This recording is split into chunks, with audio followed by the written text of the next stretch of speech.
Pan India cinema trend మొదలైన దగ్గర నుంచి మన మేకర్స్ హద్దులు చెరిపేస్తున్నారు. ఆల్రెడీ ఇండియన్ బాక్స్ ఆఫీస్ ని కాంకర్ చేసిన మేకర్స్ ఇప్పుడు గ్లోబల్ టార్గెట్ గా పావులు కదుపుతున్నారు. భారీ సినిమాల్ని ఇండియన్ లాంగ్వేజెస్ తో పాటు విదేశీ భాషల్లోనూ ప్యారలల్ గా రిలీజ్ చేయడానికి ప్లాన్ చేస్తున్నారు.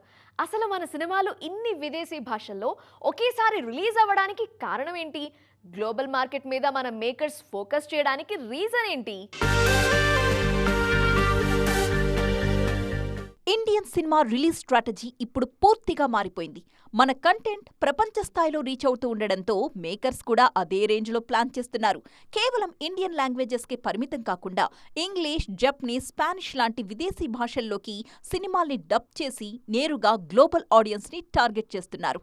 కొన్ని సినిమాలైతే ఏకంగా 10కి పైగా భాషల్లో భారీ ఎత్తున రిలీజ్ అయ్యేందుకు రెడీ అవుతున్నాయి. ప్రభాస్ నటిస్తున్న స్పిరిట్, కల్కి 2, అలాగే యష్ నటిస్తున్న టాక్సిక్ లాంటి సినిమాలు ఇప్పటికే ఇంటర్నేషనల్ లెవెల్లో సాలిడ్ బస్ క్రియేట్ చేస్తున్నాయి.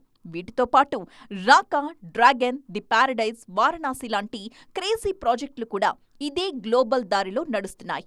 కేవలం ఇంగ్లీష్ సబ్టైటిల్స్తో కాకుండా ఆయా దేశాల స్థానిక భాషల్లోనే డబ్ చేసి రిలీజ్ చేస్తూ ఉండడం వల్ల ఈ సినిమాలకు విదేశాల్లో భారీ మార్కెట్ క్రియేట్ అవుతోంది. ఒకప్పుడు ఓవర్సీస్ మార్కెట్ అంటే కేవలం అక్కడ ఉండే మనవాళ్లు మాత్రమే చూసేవారు. కానీ ఇప్పుడు ఆ లెక్కలు మారిపోయాయి.